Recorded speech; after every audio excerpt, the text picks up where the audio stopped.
하나님 아버지, 하나님께서 우리에게 약속의 말씀을 주시고 그 말씀대로 명령하고 선포하게 하시고 또 그 명령과 선포대로 우리의 삶을 이끌어 가시는 우리 신실하신 하나님 아버지께 감사와 영광을 돌려드립니다. 하나님 아버지, 저희가 오직 여호와의 말씀을 즐거워하고 그 말씀이 우리 입에서 떠나지 않게 도와주시옵소서. 오직 주의 말씀으로 생각하고 말하는 저희들 되게 도와주시옵소서. 하나님 아버지, 오늘도 주의 말씀으로 교훈과 책망과 바르게 함과 의로 교육을 받고 하나님의 뜻을 이루는 복된 하루 되게 도와주시옵소서. 성령께서 한 사람 한 사람 친히 말씀하여 주시고 그 마음에 책망하고 교훈하여 주시고 가르쳐 주님의 길을 알게 하시고 인도하여 주시옵소서. 감사하며 예수님 이름으로 기도드립니다. 아멘. 오늘 2일 사무엘상 10장, 11장, 12장 내용입니다. 10장, 11장, 12장 내용은 10장은 사울이 왕으로 세움받는 과정이 소개됩니다. 11장은 사울이 암몬 사람을 물리치는 내용이 소개되고 12장에서는 사무엘이 이제 고별 메시지를 전하는 내용입니다. 먼저 10장을 보겠습니다. 10장 우리 1절부터 10장 1, 2절을 같이 한번 읽어보겠습니다. 10장 1, 2절 시작. 이에 사무엘이 기름병을 가져다가 사울의 머리에 붓고 입맞추며 이르되 여호와께서 내게 기름을 부으사 기업을 지도자로 삼지 아니하였느냐. 내가 오늘 나를 떠나 가다가 베냐민 경계 셀사에 있는 라헬의 묘실 곁에서 두 사람을 만나리니 그들이 내게 이르기를 내가 찾으러 갔던 암나기를 찾은지라. 내 아버지가 암나기들의 염려는 놓았으나 너희로 말미암아 걱정하여 이르되 내 아들을 위하여 어찌하리요 하더라 할 것이요. 사무엘이 사울과 하룻밤을 잤습니다. 9장에서. 그리고 아침에 머리에 기름을 부었습니다. 하나님이 왕으로 세우신 것을 사울에게 보이신 거죠. 기름을 부어서 그의 기업의 지도자로 삼지 아니하셨느냐. 너는 하나님이 세우신 왕이다 라고 선포를 하면서 그 증거로 오늘 일어날 일을 미리 이야기합니다. 첫 번째는 나를 떠나 베냐민 경계는 사울의 지파가 있는 땅으로 가는 경계 셀사의 라헬의 묘실 곁에서 두 사람을 만날 것이다. 근데 어떤 사람이냐면 이 두 사람이 암나기는 아버지가 이미 찾았다. 근데 네가 없어져서 지금 걱정이 많다라고 말하는 두 사람을 만날 것이다. 두 번째, 우리 3절부터 4절 같이 한번 읽어봅시다. 시작. 내가 거기서 더 나가서 다볼 상수리 나무에 이르면 거기서 하나님을 배우려고 베델로 올라가는 세 사람을 만나리니 한 사람은 염소 새끼 셋을 이끌었고 한 사람은 떡 세 덩이를 가졌고 한 사람은 포도주 한 가죽 부대를 가진지라. 그들이 내게 문안하고 떡 두 덩이를 주겠고 너는 그의 손에서 받으리라. 상수리 나무를 지나 베델로 올라가는 세 사람을 만난다. 한 사람은 염소 새끼 세 마리, 한 사람은 떡 세 덩이, 한 사람은 포도주 한 가죽 부대.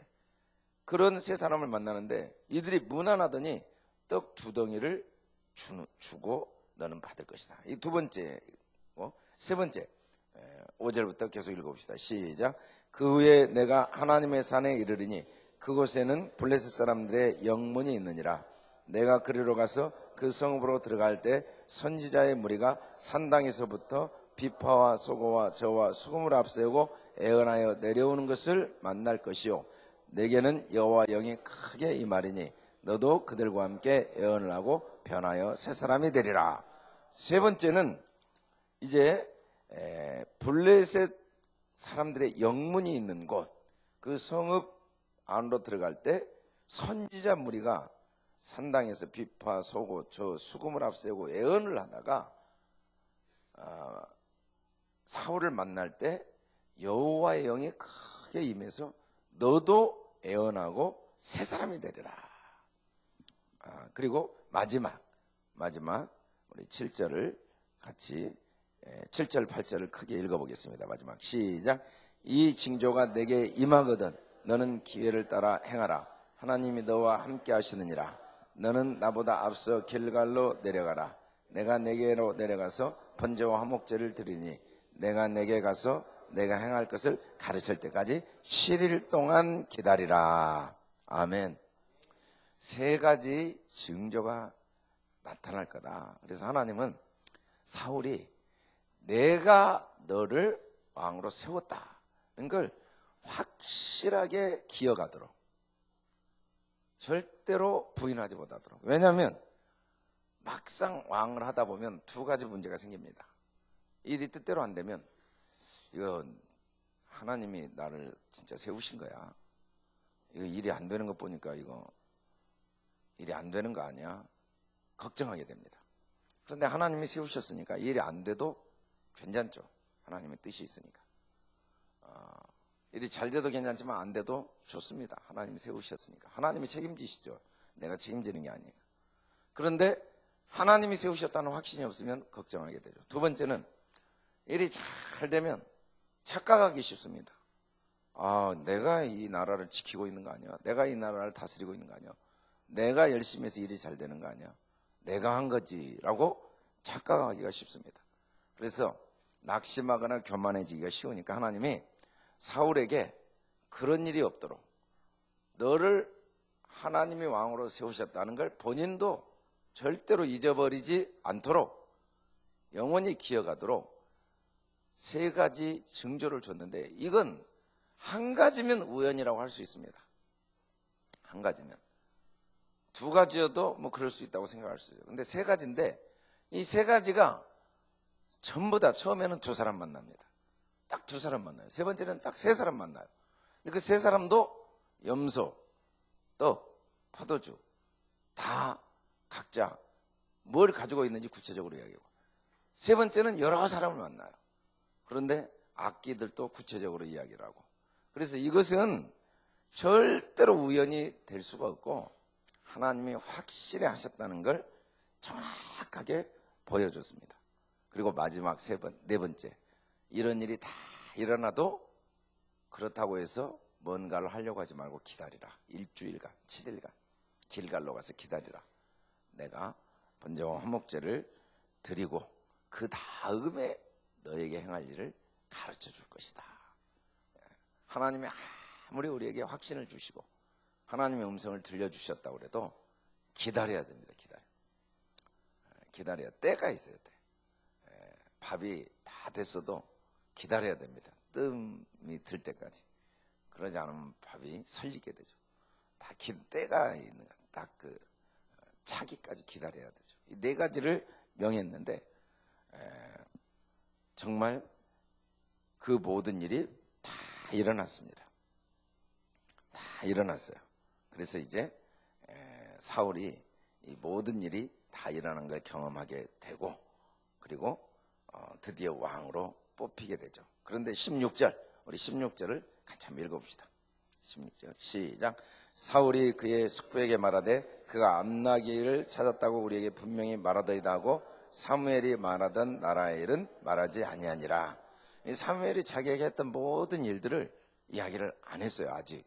왜냐하면 아무리 자기가 체험을 했어도 때가 아닌데 말을 해버리면 사람들이 미쳤다고 그러죠. 네가 지금 미쳤냐? 네가 무슨 왕이야?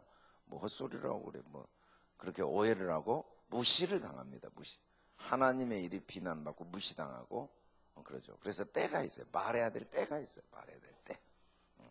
제가 보니까 우리 그 아이들도 중고등학교 때까지는 말씀 안에서 보호를 받아야 될 때가 있더라고요.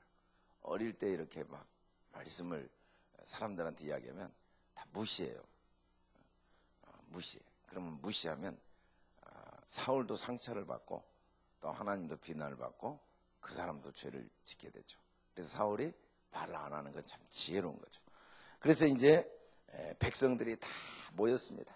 백성들이 다 모여가지고 드디어 왕을 뽑는 일을 하게 되죠.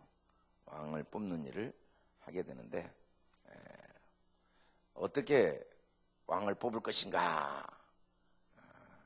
우리 지파대로 1000명씩 여호와 앞에 나오게 12,000명 일단 각 지파에서 12,000명 나왔습니다.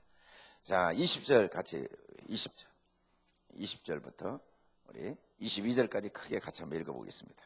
20절, 20절 시작. 사무엘이 이에 이스라엘 모든 지파를 가까이 오게 하였더니 베냐민 지파가 뽑혔고 베냐민 지파를 그들의 가족별로 가까이 오게 하였더니 마드리의 가족이 뽑혔고 그 중에서 기스의 아들 사울이 뽑혔으나 그를 찾아도 찾지 못한지라. 그러므로 그들이 또 여호와께 묻되 그 사람이 여기 왔나이까?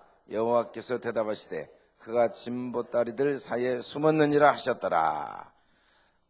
세상에 12,000명 중에 12지파를 딱 뽑았는데 베냐민 지파 1,000명이 뽑혔어요. 1,000명 중에 가족별로 딱 뽑았는데 베냐민 지파 가족에서 마드리의 가족이 뽑혔어요. 다시 그 중에 기스의 가족이 뽑혔어요. 마지막 사울이 딱 뽑힌 거예요. 제비를 뽑았는데 그 제비를 뽑는 일을 하나님이 주관하시고 계신 걸 알 수가 있죠. 우리가 재수가 없어서 된 게 아니고 또 재수가 있어서 된 게 아니고 재수가 없어서 안 된 게 아니고 재수가 있어서 된 게 아니고 하나님이 주관하신 걸 알 수가 있죠. 근데 숨어 있어요. 하나님께서 진보다리 사이에 숨었다. 그래서 달려가서 이제 데리고 옵니다. 그랬더니 백성 중에 모두가 만세라고 외쳐 부릅니다. 만세라고. 그런데 그럼에도 불구하고 어떤 사람이 있는지 25절부터 27절까지 읽어봅시다. 시작. 사무엘이 나라의 제도를 백성에게 말하고 책에 기록하여 여호와 앞에 두고 모든 백성을 각기 집으로 보내매 사울도 기브와 자기 집으로 갈 때 마음이 하나님께 감동된 유력한 자들과 함께 갔느니라. 어떤 불량배는 이르되 이 사람이 어떻게 우리를 구원하겠느냐 하고 멸시하며 예물을 바치지 아니하였으나 그는 잠잠하였더라. 감동이 된 사람들은 야, 하나님이 사울 왕으로 세웠구나 하고 함께 간 사람도 있고, 어떤 사람들은 치까지 것이 무슨 베냐민 지파에 하고 멸시를 하고 예물도 바치지 않았어요. 그러나 그것 때문에 사울은 흥분하지 않고 잠잠했죠. 왜냐하면 어차피 나를 세우신 분이 하나님이시니까, 또 중요한 건 하나님이시라는 걸 알고 있었으니까. 그렇죠. 우리가 사람 때문에 좌우되면 안 되고 항상 주관자이신 하나님을 봐야 됩니다. 그리고 난 다음에 갑자기 무슨 일이 생겼냐면, 암몬 사람 나하스가 길르앗 야베스, 요단강 건너편 길르앗 야베스로 와가지고 2절을 같이 한번 읽어보겠습니다. 2절 시작. 암몬 사람 나하스가 그들에게 이르되 내가 너희 오른눈을 다 빼야 너희와 언약하리라. 내가 온 이스라엘을 이같이 모욕하리라. 너희들하고는 언약 안 하겠다. 내가 이스라엘을 다 죽이겠다. 눈가를 다 뽑아버리는 오른눈을. 아니 우리가 항복하겠다. 항복도 안 받아줘. 내가 반드시 이스라엘을 공격해서 눈을 다 빼고 죽이겠다. 그렇게 이야기를 하는데 아무도 구원할 자가 없어요. 아무도. 그러니까 이 이야기를 사울이 전해 듣게 됩니다. 모든 백성은 소리를 높여 울었어요. 나중에 사울이 이 말을 듣게 되게 되죠. 그리고는 뭐라고 하는지 6절부터 우리 8절까지 크게 같이 한번 읽어봅시다. 6절부터 8절까지 시작. 사울이 이 말을 들을 때 하나님의 영에게 크게 감동되며 그의 도가 크게 일어나 한 결의의 소를 잡아 각을 뜨고 전령들의 손으로 그것을 이스라엘 모든 지역에 두루 보내어 이르되 누구든지 나와서 사울과 사무엘을 따르지 아니하면 그의 소들도 이와 같이 하리라 하였더니 여호와의 두려움이 백성에게 임하매 그들이 한 사람같이 나온지라. 사울이 배석에서 그들의 수를 세보니 이스라엘 자손이 30만 명이요 유다 사람이 3만 명이었더라. 세상에 사울이 갑자기 여호와의 영에게 감동이 되니까 거룩한 분노가 생겨가지고 소 2마리, 결이란 말은 2마리 한 쌍을 결이라고 하는데 소 한 결이 이 말은 소 2마리를 12조각으로 조각을 내가지고 전령들의 손에 12지파에게 보내면서 누구든지 암몬 사람과 싸우러 나와라. 만일에 나오지 않으면 이 소가 12조각으로 잘린 것처럼 잘릴 것이다 했더니 사람들이 30만 명이 이스라엘 여성이 나오고 유다 사람이 3만 명, 33만 명이 세상에 사울의 말에 몰려들기 시작한 겁니다. 그래서 사울이 세 때로 나눠서 암몬 사람을 완전히 물리치는 내용이 나오죠. 그리고 사울이 공식적으로 백성들에게 왕으로 인정받게 됩니다. 사실은 암몬이 갑자기 공격한 건 사울에게 기회였죠. 어떻게 기회? 사무엘에게 왕으로 인정받았던 걸 실력으로 백성들 앞에 인정받게 된 거예요. 아, 이 사람 하나님이 세우셨구나. 우리에게 고난과 위기는 기회입니다. 어려움은 기회예요. 무슨 기회인가? 하나님의 능력을 체험할 기회예요. 아멘. 할렐루야.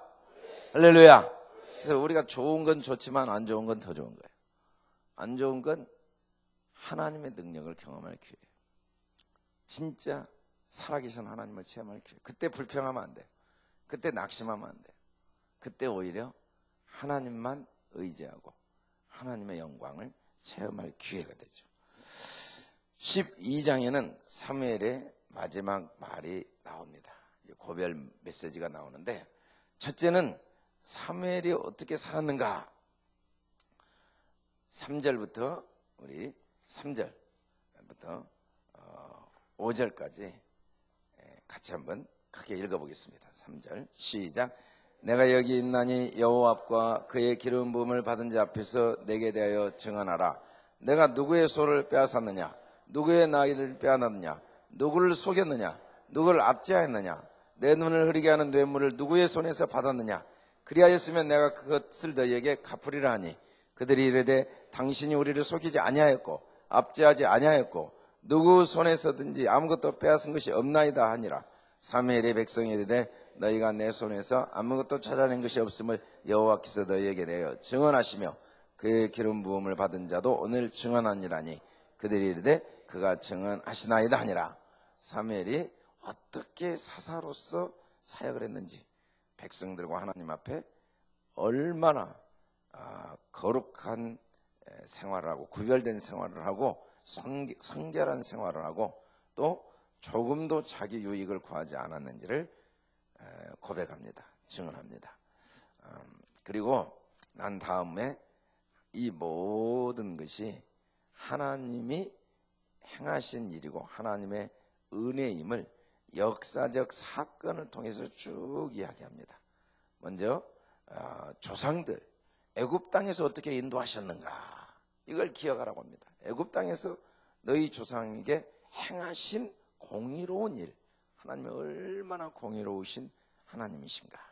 두 번째, 하나님께서 애굽에서 너희 조상들이 여호와께 부르질 때 하나님께서 얼마나 큰 능력으로 너희를 인도해 내셨고, 그 다음에 너희들이 여호와를 잊었지만 하나님께서 너희들이 부르짖을 때 얼마나 큰 은혜를 베푸셨는가, 긍휼을 베푸셨는가, 어떻게 너희들을 원수의 손에서 건져내셨는가에 대한 사사시대 시스라 모압왕 손에서 건져내신 하나님, 또 여룻바알과 베단과 입다, 나 사무엘 등 사사를 보내 하나님께서 원수의 손에서 안전하게 건져내신 일, 그리고 얼마 전에 암몬왕 나하스가 너희를 치러 왔음에도 불구하고 사울을 왕으로 세워서 그에게 이 구원하게 하신 일,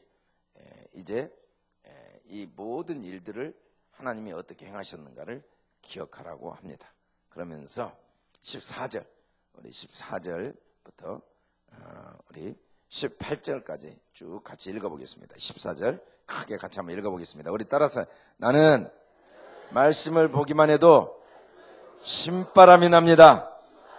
나는 말씀을 읽을 때가 제일 즐겁습니다. 우리 신바람나게 즐겁게 우리 14절부터 힘차게 읽어보겠습니다. 시작. 너희가 만일 여호와를 경외하여 그를 섬기며 그의 목소리를 듣고 여호와의 명령을 거역하지 아니하며 또 너희와 너희를 다스리는 왕이 너희 하나님 여호와를 따르면 좋겠지만은 너희가 만일 여호와의 목소리를 듣지 아니하고 여호와의 명령을 거역하면 여호와의 손이 너희 조상들을 치신 것 같이 너희를 치실 것이라. 너희 이제 가만히 있어서 여호와께서 너희 목전에서 행하시는 이 큰 일을 보라. 오늘은 밀 베는 때가 아니냐. 내가 여호와께 아뢰리니 여호와께서 우레와 비를 보내사 너희가 왕을 구한 일 곧 여호와의 목전에서 범한 죄악의 금을 너희에게 밝히 알게 하시리라. 이에 사무엘이 여호와께 아뢰매 여호와께서 그날에 우레와 비를 보내시니 모든 백성이 여호와 사무엘을 크게 두려워하니라. 아멘. 그래서 사무엘의 결론은 정말 하나님을 알고 하나님을 경외하고 하나님을 잘 섬기고 그 명령을 지켜라. 그게 우리의 역사가 우리에게 주는 교훈이죠. 우리는 항상 과거를 통해서 하나님이 어떤 분인가, 하나님이 행하신 일을 꼭 기억하고 하나님을 경외해야 돼요. 잊어버리면 안 돼요. 자꾸 현재만 보면 안 돼요. 홍해를 가르신 하나님, 여리고를 무너뜨리신 하나님, 그리고 우리를 위해 예수님을 이 땅에 보내셔서 십자가에 죽게 하신 하나님, 하나님이 행하신 일을 잊어버리면 안 돼요. 아멘. 할렐루야. 항상 우리는 역사를 기억해야 돼요. 역사를 잊어버리는 사람은 현재가 없고 미래가 반복, 다람쥐 쳇바퀴 도는 어리석은 삶을 살아요. 그러나 역사의 교훈을 받은 사람은 미래를 향해 전진하게 되죠. 절대로 어리석음에 빠지지 않아요. 그런데 사람들이 하나님의 행하신 일을 자꾸 잊어버려요. 역사의 교훈. 내가 하나님을 신뢰하고 의지할 때 얼마나 하나님이 신실하셨는가, 내가 하나님을 떠날 때 얼마나 어리석고 미련하고 비참하게 됐던가, 얼마나 후회스러운 인생을 살았던가를 자꾸 잊어버려요. 하나님 없을 때 내가 얼마나, 하나님이 내 마음의 주인이 아닐 때 얼마나 내가 어리석은가, 이걸 꼭 기억해야 됩니다. 하나님이 이스라엘 백성의 사무엘이 은퇴를 해도 꼭 기억하도록 아예 그냥 우레와 비를 내리신 거예요. 그리고 그것을 꼭 기억하도록 초자연적인 현상을 직접 보여주셨어요. 우리도 초자연적인 현상을 직접 보이셔서 성령으로 우리가 예수를 주라 고백하고 있는데, 이게 기적 중에 기적입니다. 하나님이 아버지로 믿어지고 예수를 주로 고백한 게 기적 중에 기적인데 잊어버리면 안 돼요. 항상 믿음의 주 연전 계신 예수를 바라보면서 믿음의 말을 명령하고 선포합시다. 아멘. 어제 우리 말씀 잘 들었죠? 명령하고 선포한 대로 됩니다. 아멘. 내가 이번에 설교대에서 1등 한다 그랬더니 1등 하면 손에 장을 지진다고 비웃었지만, 믿음으로 선포하니까 선포한 일을 이룰 수 있도록 하나님이 지혜를 주죠. 우리가 선포하면은 하나님이 그 일을 이룰 수 있도록 길을 인도하십니다. 아멘. 지혜를 주십니다. 그 일을 행할 능력도 주시고. 아멘. 그래서 우리는 절대로 역사의 교훈을 잊어버리면 안 돼요. 우리 결론, 우리 22절부터 23절, 24절까지 큰 소리로 같이 한번 읽어보겠습니다. 마지막 22절부터 마지막까지 시작. 여호와께서는 너희를 자기 백성으로 삼으신 것을 기뻐하셨으므로 여호와께서는 그의 크신 이름을 위해서라도 자기 백성을 버리지 아니할 것이요, 나는 너희를 위하여 기도를 쉬는 죄를 여호와 앞에 결단코 범하지 아니하고 선하고 의로운 길로 너희에게 가르칠 것인즉 너희는 여호와께서 너희를 위하여 행하신 그 큰 일을 생각하여 오직 그를 경외하며 너희의 마음을 다하여 진실히 섬기라. 만일 너희가 여전히 악을 행하면 너희와 너희 왕이 다 멸망하리라. 아멘. 첫째는 하나님은 우리를 기뻐하시고 자기 이름을 위해서 우리를 버리지 아니하신다. 이게 하나님이 하실 일입니다. 근데 하나님은 자기를 절대로 멈추거나 변개하지 않으시고 우리를 하나님께서 기뻐하시고 우리를 위해 일하시기를 기뻐하시고 쉬지 않고 우리를 위해 일하십니다. 아멘. 이게 하나님이 하실 일이죠. 두 번째, 사무엘이 할 일. 나는 너희를 위하여 기도를 쉬는 죄를 여호와 앞에 결단코 범하지 않겠다. 물론 내가 은퇴하지만, 그리고 이제 사울이 나라를 다스리는 왕이 되고 지도자가 되겠지만, 그렇다고 내가 기도하는 직분까지 은퇴하는 건 아니고, 너희를 위해 기도하는 기도를 쉬는 죄는 결단코 범치 않고 너희를 위해 기도하겠다. 이게 두 번째죠. 우리가 지도자의 기도. 저는 이제 교회를 위해, 우리 성도들 위해 기도를 쉬는 죄를 범하지 않아야 됩니다. 우리 사역자들도 기관을 위해, 우리 구역장들도 구역을 위해, 또 우리 부모들은 자녀를 위해, 또 우리 성도들은 이 민족을 위해 절대로 기도를 쉬는 죄를 범해서는 안 돼요. 우리는 제사장들이니까. 세 번째, 너희는, 각자 개인은 여호와께서 행하신 일을 꼭 생각하고 하나님을 경외하고 진실하게 섬겨야 됩니다. 이 세 가지가 합쳐지면 이제 때는 하나님의 때에 기적은 일어납니다. 이 세 가지만 하고 결과는 하나님께 맡겨야 돼요. 하나님이 그의 뜻대로 반드시 결과를 만들어냅니다. 아멘. 할렐루야. 네, 항상 하나님 역사는 세 가지예요. 첫째는 하나님이 하실 일이 있죠. 하나님이 하실 일은 확실해요. 변함이 없어요. 두 번째, 영적인 지도자가 해야 될 일이 있죠. 가정에 부모들이 해야 될 일이 있죠. 성도들이 해야 될 일이, 우리가 해야 될 일이 있어요. 영적인 사람들이 해야 될 일이 있어요. 세 번째, 각자 할 일이 있습니다. 각자. 이 세 가지가 딱 합쳐지면 하나님은 그의 때 기적을 이루십니다. 우리 각자는 이 세 가지의 역할을 해야 될 각자의 역할이 있어요. 아멘. 네. 할렐루야. 네. 우리가 매일 이 세 가지를 꼭 기억해서 하나님이 하실 일, 하나님은 자기 일을 하십니다. 내가 해야 될 기도의 역할, 그리고 각자 하나님을 섬기고 각자가 순종하고 하나님을 경외하면서 해야 될 일, 이 세 가지를 하고 난 다음의 결과는 조금도 걱정하거나 의심하지 마세요. 눈에 보이는 결과가 있나 없냐는 아무 의미가 없어요. 왜? 하나님 반드시 이 세 가지가 이루어지면 그의 때를 따라 하나님이 친히 이루십니다. 아멘. 우리가, 저와 여러분이 이 사무엘의 고별 메시지를 마음에 새겨서 하나님의 뜻을 이루는 삶을 살 수 있길 주의 이름으로 축원합니다. 거룩하시고 은혜로우신 아버지 감사합니다. 하나님 아버지, 우리를 세우신 분이 하나님이신 것을 믿습니다. 우리에게 많은 증거를 주셔서 진심으로 감사합니다. 받은 증거가 얼마나 많은가를 잊지 않게 도와 주시옵소서. 하나님 아버지, 무엇보다 우리가 해야 될 일을 꼭 기억하고 하나님이 하실 일을 믿고, 그리고 하나님께서 반드시 때마다 그의 뜻대로 우리의 행한 이 일에 대하여 열매를 맺게 하시고, 그리고 하나님이 우리를 절대로 기뻐하시고 우리를 버리지 아니하시는 것을 확신하고 매일매일 맡은 일에 충성하여 하나님을 섬기는 삶을 살다가 하나님께 영광을 돌리고 하나님과 함께 왕노릇하는 우리 향기 가족들 될 수 있도록 은혜를 베풀어 주시옵소서. 감사하며 예수님 이름으로 기도드립니다. 아멘.